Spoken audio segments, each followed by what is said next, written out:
오늘 말씀은 예배에 잘하는 말씀을 통하여서 은혜를 나누고자 합니다.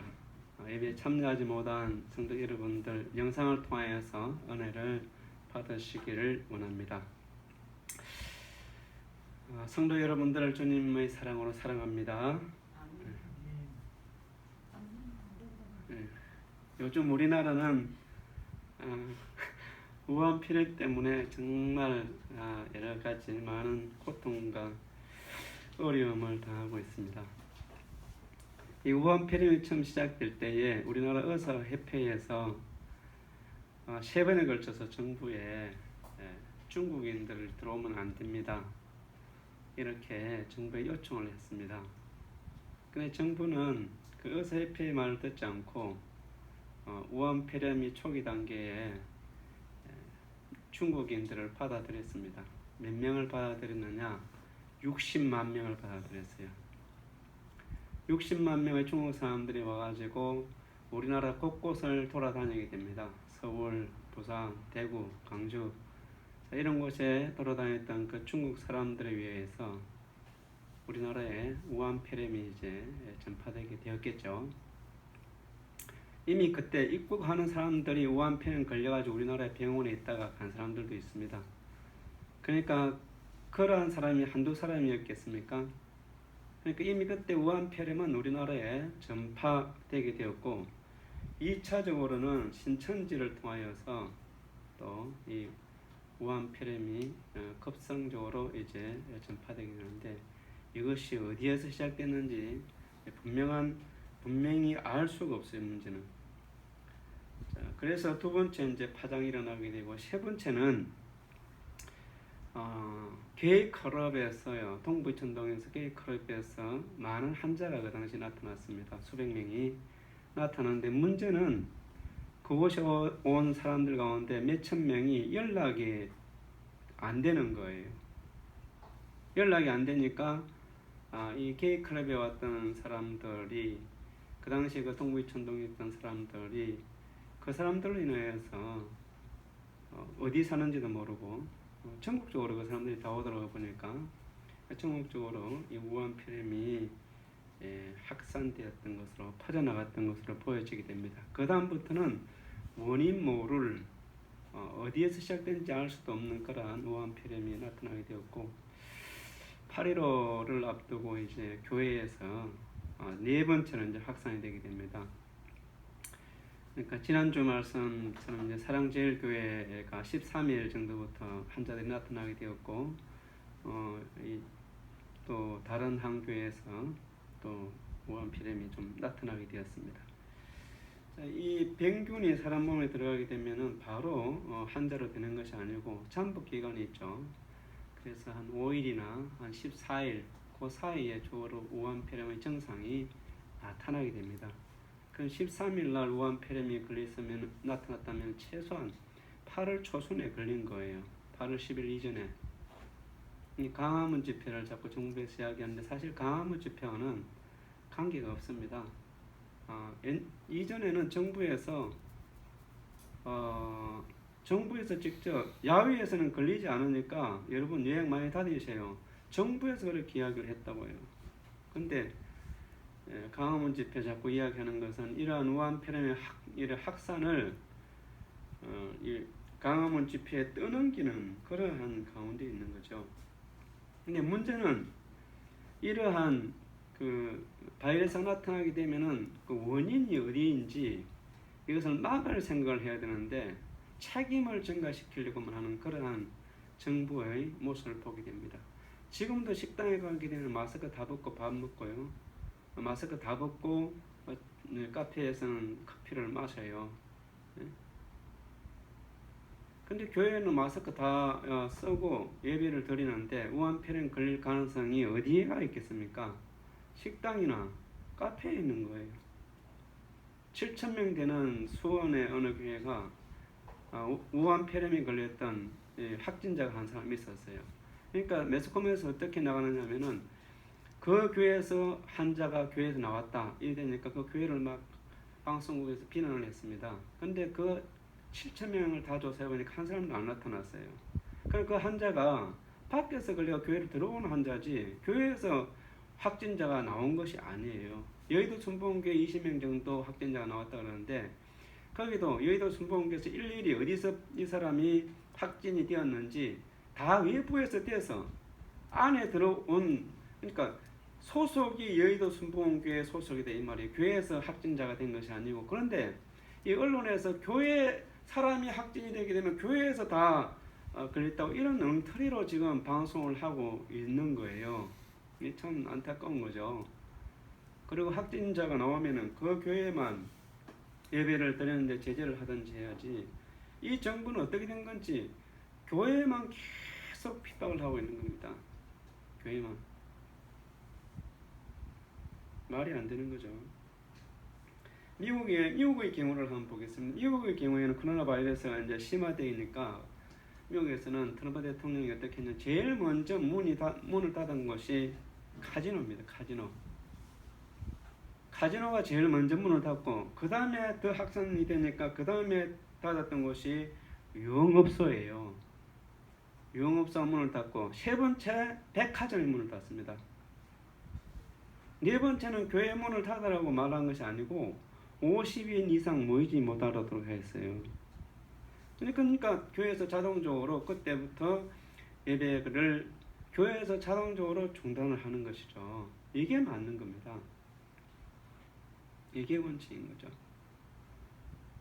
근데 우리나라는 뭔 문제만 생기면은 교회를 제일 먼저 제재의 대상으로 삼고요.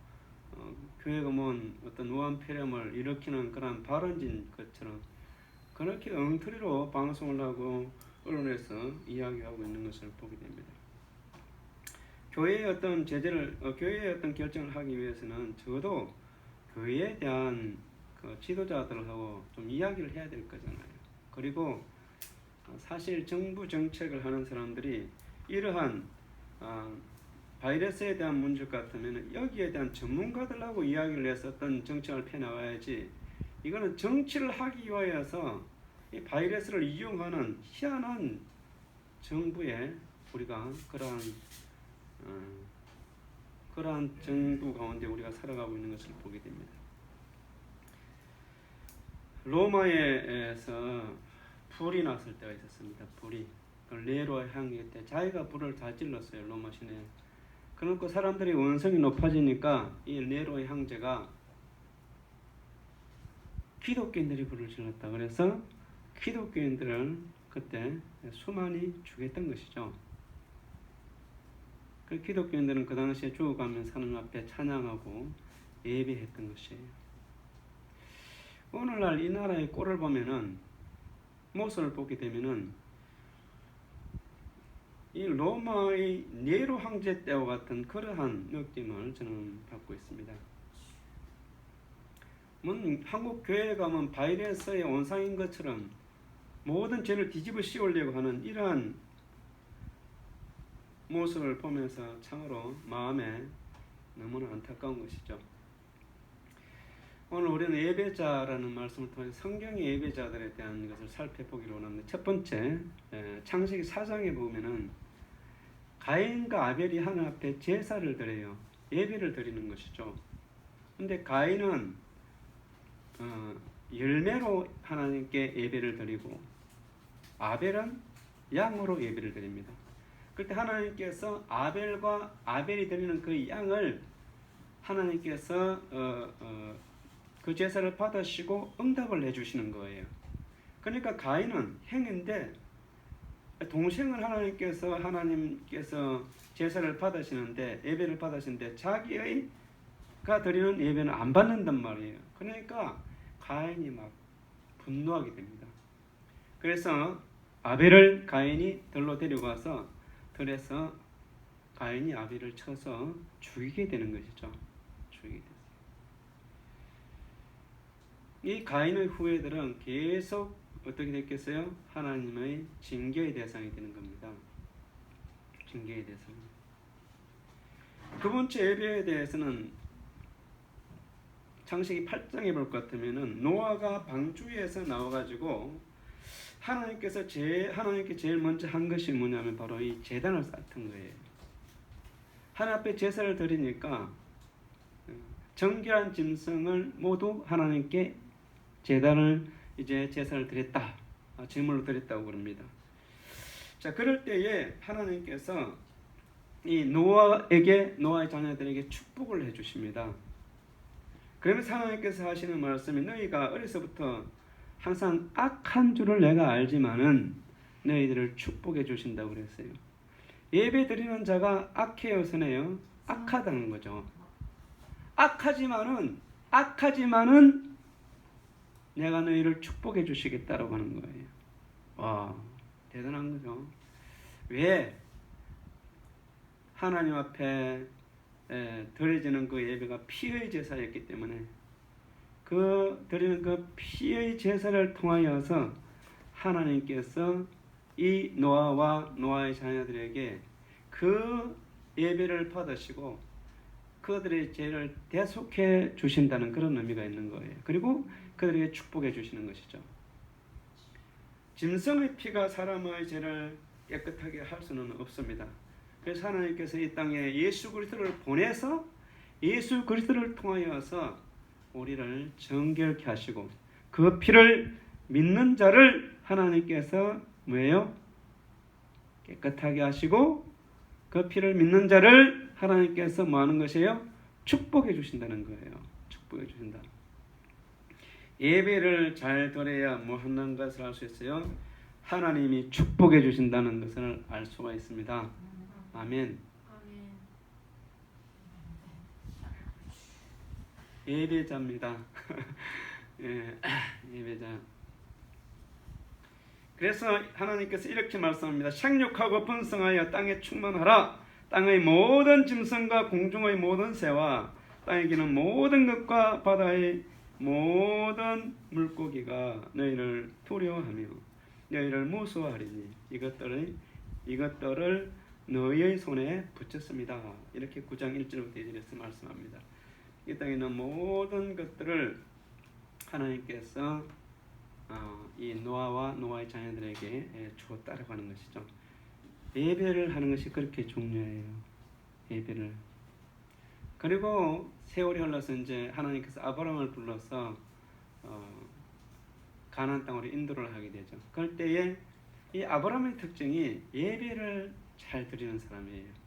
가나안 땅에 도착했을 때 하나님께서 그에게 축복을 하니까 그곳에서 첫 번째 하신 것이 제단을 쌓는 겁니다.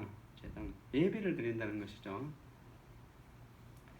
또 이 아브라함은 13장에 볼 것 같으면 창세기 13장에 볼 것 같으면 애굽에 내려갔다 올라와서 또 그곳에서 또 예배를 드려요. 또 이 아브라함은 창세기 15장에 보게 되면은 하나님께 정결한 짐승들을 쪼개서 하나님 앞에 제물을 드렸을 때에 해가 넘어갈 때 되니까 그곳에 하나님의 임재가 나타나게 됩니다. 불꽃으로.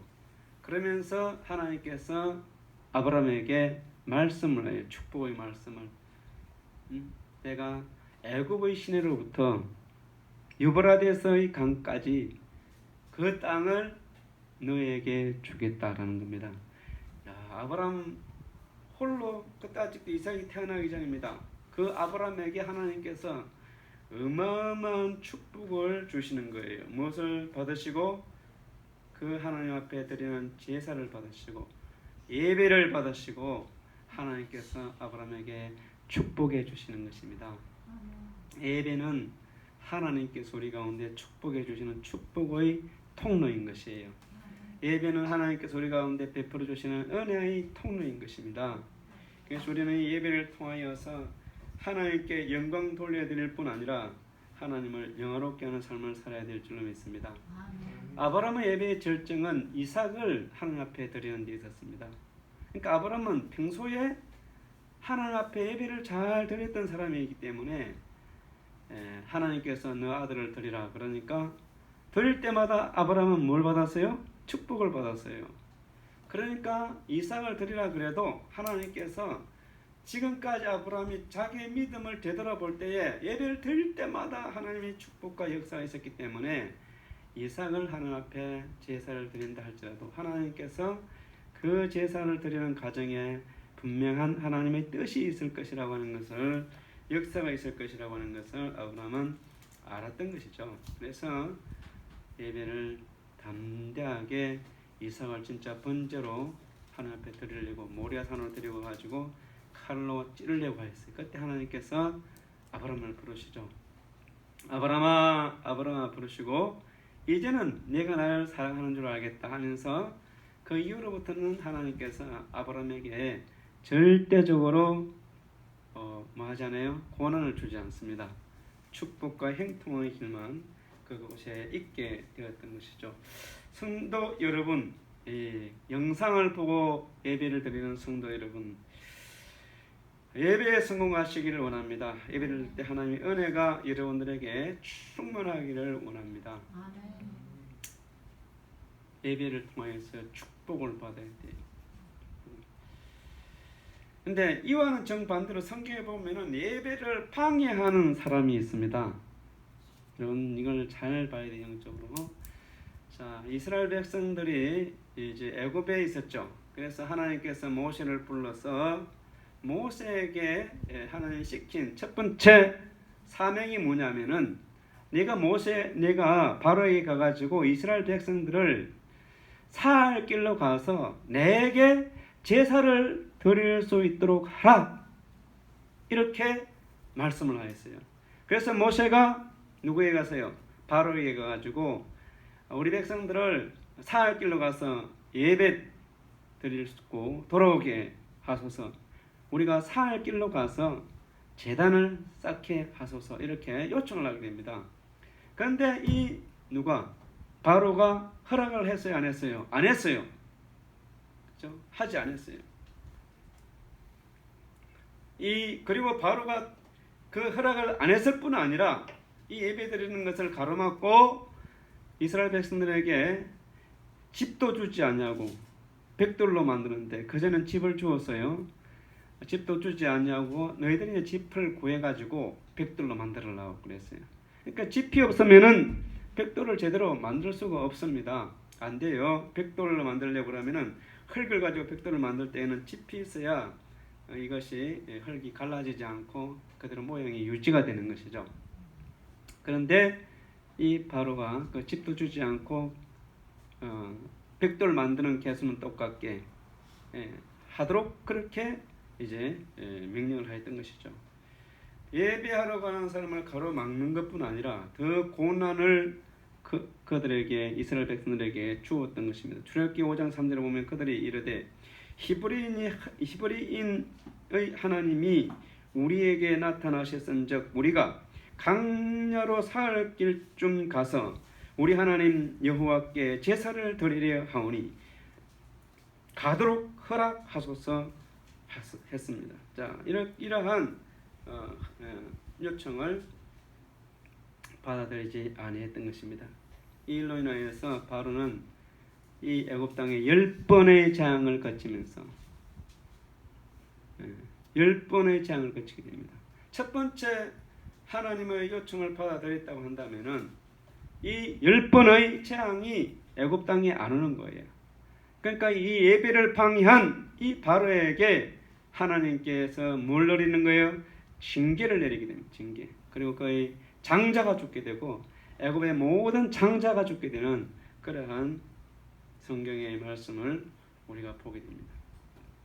두 번째, 이 하나님의 예배를 방해한 사람이 있습니다. 이 사람은 느부갓네살과 느부갓네살의 후손인 벨사살에 대한 말씀인데, 느부갓네살이 예루살렘을 침략을 하였습니다. 그리고 하나님의 성전을 다 헐어버리고 성전에 있는 모든 기구들을 바벨론으로 가져왔어요.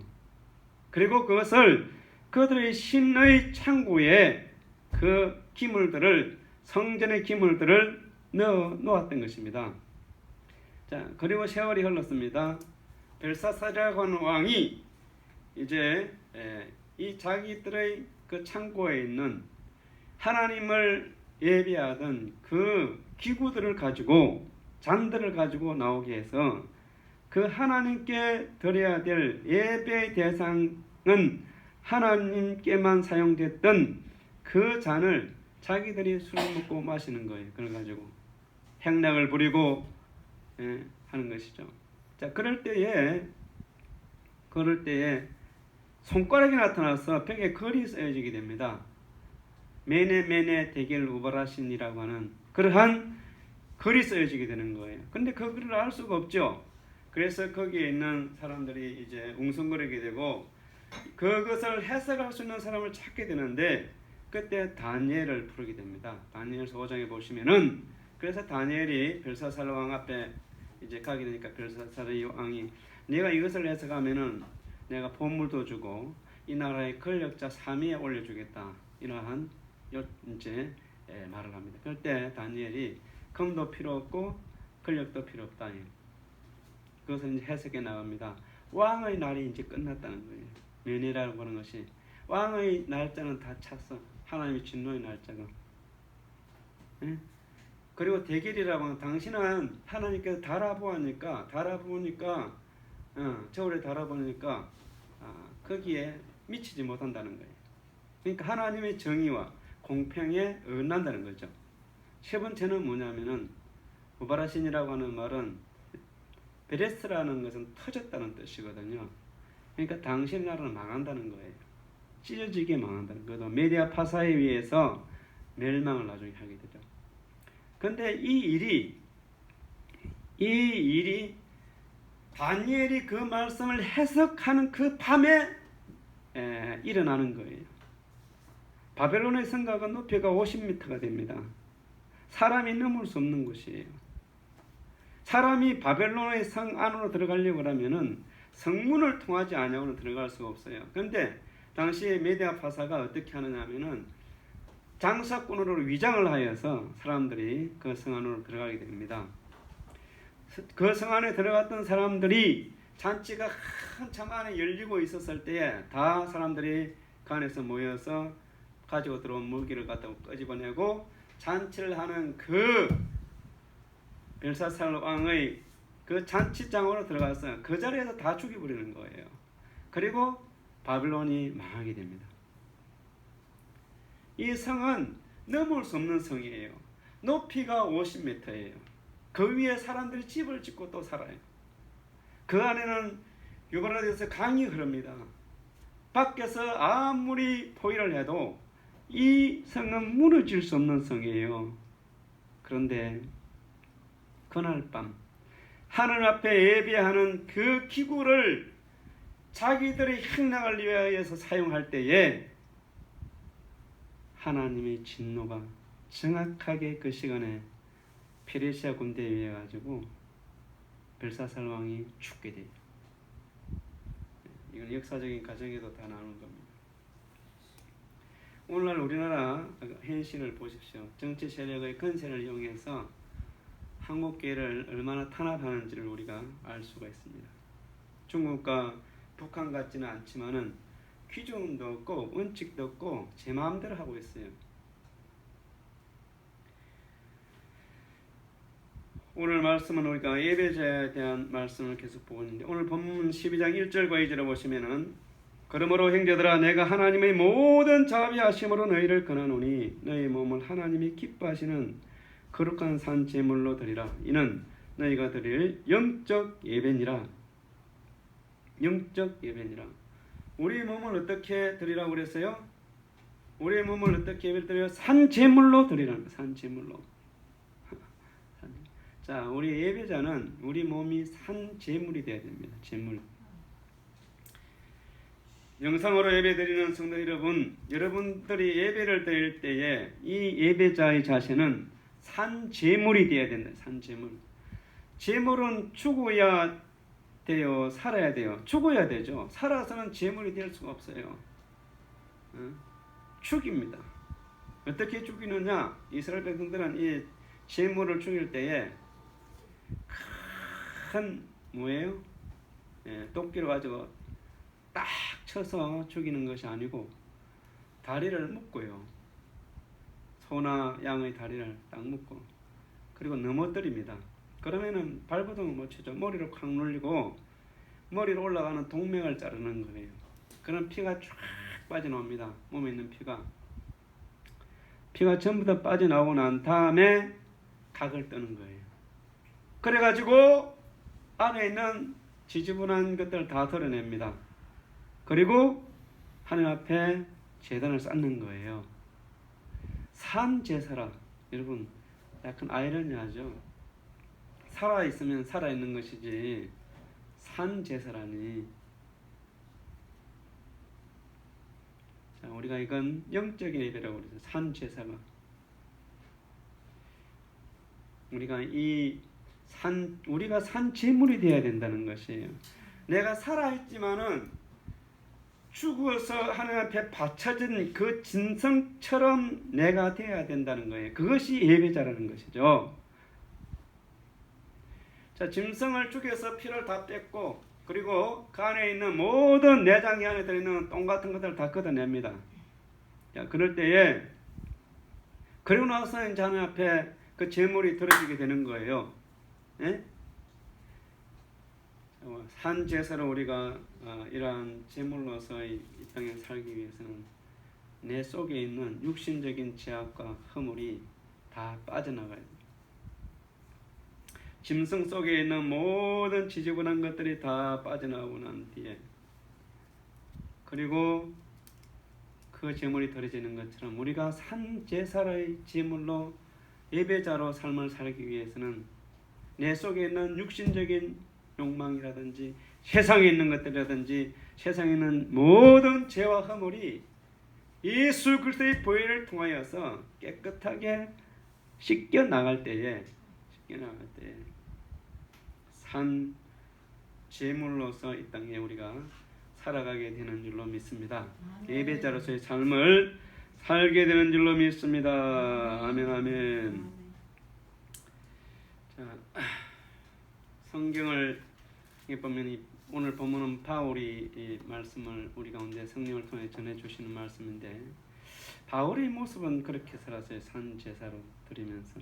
그러니까 우리 몸이 산 제물처럼 드려지는 것이 예배자라는 것이에요. 산 제물. 제물처럼 드려지는데 살아있다는 것이죠. 바울은 그렇게 살았어요. 자, 바울이 2차 전도 여행 때 드로아에 있었을 때에 환상을 보게 되죠. 어디로 오라는 환상을 봤어요? 빌립보로 그래서 건너가게 됩니다. 빌립보에 건너가니까 바울을 따라다니면서 계속 괴롭히는 여자가 있는 거예요.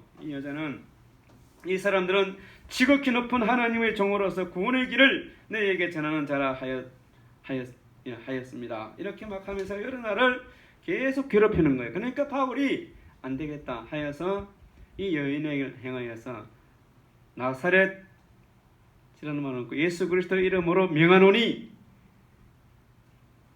귀신아 나오라. 그럴 때 이 여자에게 있던 그 귀신이 나오는 거예요. 그러니까 이제는 귀신의 힘에 의해서 점을 했는데 점을 할 수가 없어요. 이 여인을 통해서 돈을 벌던 주인이 화가 난 거야. 그래서 막 바울을 어떻게 했어요? 사람들로 인해 선동을 시켜서 바울을 빌립보의 감옥에 이제 엮게 됩니다. 두들겨 패서 엮게 됐어요. 자, 바울은 그 속에 들어갔어요. 진짜 산 제사로서의 산 제사가 어떤 것인지를 우리가 볼 수 있어요. 산 제물이 어떤 것인지. 그 속에 들어가서 하나님을 바울이 찬양하는 거예요. 찬양은 우리가 하나님께 하는 것이죠. 하는 거예요. 찬양을 하는. 누구와 함께? 신라와 함께. 예배 가운데 뭐가 있어요? 찬양이 있어요. 찬양이 없는 예배는 온전한 예배라고 할 수 없어요. 그러니까 찬양은 예배의 필수적인 것이죠. 찬양을 막 하나님께 하는 거예요. 예배자로서의 자세를 바울이 보여주신 것이죠. 하나님께서 그 찬양을 받으시고 깊은 감옥에 이었다 그랬거든요. 깊은 감옥에서 착고에 처해 있는 그 바울이 있는 그곳의 감옥을 흔들어서 착고가 풀리게 하였어요. 하나님께서 예배하는 자의 주님께서 보시고 바울을 그곳에서 밖으로 이끌어내는 그런 역사적인 과정을 우리가 보게 되는 것입니다. 여러분 가정에서 생활할 때에 직장에서 생활하실 때에 하나님을 찬양하는 사람이 되기를 원합니다. 아멘. 가정에서 찬양하고 직장에서 찬양하고 어떤 가운데에 있더라도 입술에 찬양이 울려놔야 돼요. 찬양하는 사람은요, 심리적으로 무거워서 마음에 기쁨이 있어요. 그죠? 기쁨이. 우울증 절대 안 걸립니다. 찬양하는 사람은. 교회 나와서 막 박수치고 찬양하게 되면 우울증이 걸릴 리가 없어요. 그래서 마음이 뒤숭숭하면은요, 찬양을 많이 해야 돼요. 찬양을 많이 하고 찬양을 듣기도 하고 하기도 하고 듣기도 하고 하기도 하고 찬양을 많이 해요. 하나님이 찬양 받기를 기뻐하세요. 여러분, 우리가 하나님 나라에 가서 하는 것이 뭐가 있겠어요? 찬양이에요. 찬양. 계시록 4장에 보게 되면 찬양, 하나님을 찬양하는 것이에요. 하나님을 높여드리는 것이죠. 천국을 갔다 온 사람들의 이렇게 말을 들어보면은 이 찬양하는 것이 천국에 가니까 그렇게 아름답더라고요. 그렇게. 이 땅에서는 찬양 잘 못해도 천국에 가게 되면은 다 인류 가수가 되는 줄로 믿습니다. 아멘. 찬양해. 다윗이 보시죠. 다윗이 하나님을 막 악기를 가지고 연주하는 다윗이 수금을 탈 때에 뭐 했어요? 사울에게 있던 악신이 막 떠나갑니다. 악신이. 그러니까 귀신을 떠나보내는, 귀신을 이기는 역사는 뭘 통해서 우리가 할 수 있다는 것이에요? 찬양을 통해서 할 수 있어요. 찬양을 통해서. 찬양하는 우리 영상을 보는 성도 여러분들이 되기를 원합니다. 아멘. 둘째 예배자는 영과 진실로 예배를 해야 됩니다. 예수님께서 사마리아 지역을 지나갈 때에 수가성이라고 하는 그 성에서 수가성 여인을 만나게 됩니다. 이 여인은 5번 결혼을 하고 6번째 남자하고 사는 참으로 좀 특별한 여인이었습니다. 정말 힘들고 어려운 삶을 사는 것이죠. 누가 힘들고 어려운 삶을 살고 싶은 사람이 누가 있겠습니까? 이 여인에게도 창궐한 아픔이 많은 여인이었죠. 그런데 이 여인이 예수님을 만나게 됐을 때에 예배에 대한 것을 묻습니다. 우리는 사마리아에서 예배를 드리는데 이스라엘 백성들은 왜 예루살렘에서 예배 드리느냐, 이렇게 말씀하실 때 예수님께서 장소가 중요한 것이 아니고 예배자의 자세가 중요하다는 것이에요. 영과 진실로 예배를 드리라고 하는 거죠. 영과 진실로.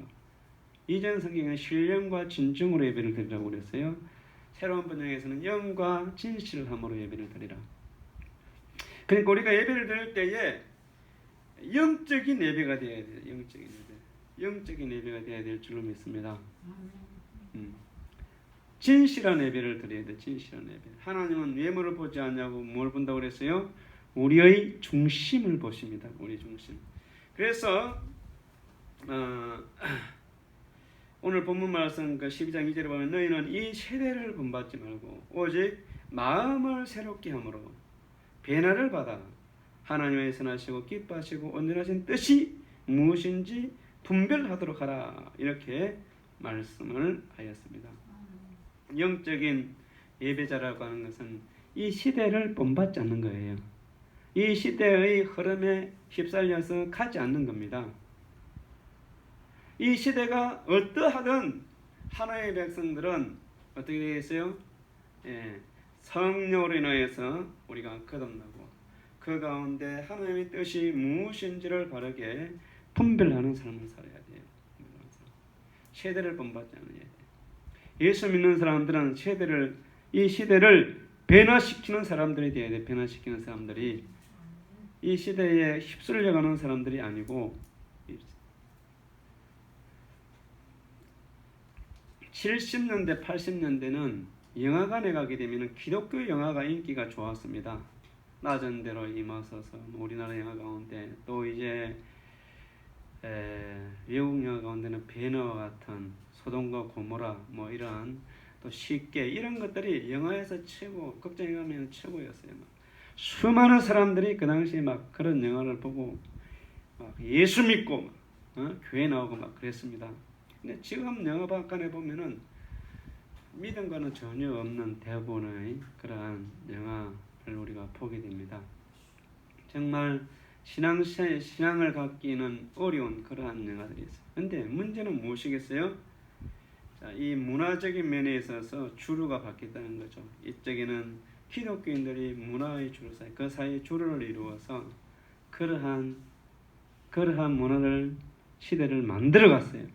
그런데 어느 순간부터 이 세속의 문화에 우리 기독교가 밀려가지고 오히려 세상이 교회를 다루는 그런 상황이 되어버렸어요.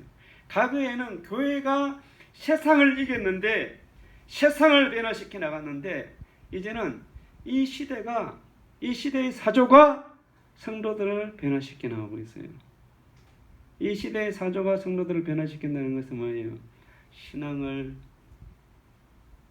나태하게 한다든지 신앙의 문제를 일으키게 하는 것이죠. 이런 것이 오늘날 여러 가지 모습으로 나타나게 됩니다. 영화라든지 TV에 대해서 강의하는 이 이상한 사람들 있죠. 그런 사람들든지 이상한 이 땅에 있는 수많은 세속적이고 인본주의적이고 또한 사회주의적인 이러한 의식이 오늘날 한국 사람들을 믿음의 사람들을 오히려 억압하고 있고 잘못된 방향으로 이끌어가고 있는 것을 보게 됩니다. 예배자는 그 마음을 새롭게 해야 됩니다. 새롭게 함으로 변화를 받아야 됩니다. 변화. 우리가 변화되기 위해서는 우리 스스로 안 돼요. 뭐가 임해야 되겠어요? 성령이 임해야 돼요. 성령. 하나님의 영으로 말씀으로 우리가 새롭게 변화되어야 될 줄로 믿습니다. 아멘. 변화되어야 됩니다. 그래서 진정한 예배자가 됩니다. 그럴 때에 하나님의 선하시고 기뻐하시고 온전하신 뜻이 무엇인지를 분별하는 거예요. 예배자는 내 삶에서 하나님의 뜻이 무엇인지를 분별하는 것이고 내 삶의 현장에서 하나님이 선하신 것이 어떤 것인지를 분별하는 자가 바로 예배자가 되는 것입니다. 우리 최선하게 성도 여러분, 영상을 보고 말씀을 듣는 여러분들 속에 이 하나님의 은혜가 임하기를 원합니다. 하나님의 역사하심이 여러분들 가운데 진정한 예배자로서 삶에 있어서 가정이나 직장에 있어서 진실함과 하나님의 그 선하심과 하나님의 뜻이 하늘에서 이루어지는 같이 여러분들의 삶에서 이루어질 때에 여러분들이 진정한 뭐가 되겠어요? 예배자가 되게 되는 줄로 믿습니다. 여러분 일제시대 때에 이 땅에 많은 사람들이 있었습니다. 그리고 일본에서 우리나라 기독교인들에게 무엇을 요구했어요? 신사참배를 요구했어요. 자, 많은 사람들이 이 신사참배에 끌려갔어요. 신사참배를 했습니다. 그러나 소수의 사람들은 신사참배를 거부하였어요. 하나님이 아닌 그 어떤 사람을 섬길 수가 없다는 것이죠. 주기철 목사님과 같이 순교하면서까지 끝까지 하나님의 뜻이 무엇인지를 분별했던 그러한 믿음의 사람들은 고난과 환난과 고통이 그들에게 다가와도 하나님 앞에 예배하는 것을 중지하지 않아요. 바른 예배자의 자세를 그들이 유지하였던 것이죠. 하나님께서는 우리의 중심을 보십니다. 바른 예배자의 자세를 하나님께서 보시는 거예요. 하나님께서 예배하는 자를 찾으시는 것입니다. 신령과 진정으로 예배하는 자를 하나님이 찾으시는 것입니다. 이러한 단순한 이런 정보의 하나의 지시 때문에 믿음이 흔들리고 그래서는 안 돼요. 어떻게 보면은요, 이 교회와 국가라고 하는 것이 우리는 국가의 말을 들어야 돼요, 하나님의 말을 들어야 돼요. 하나님의 말씀을 들어야지.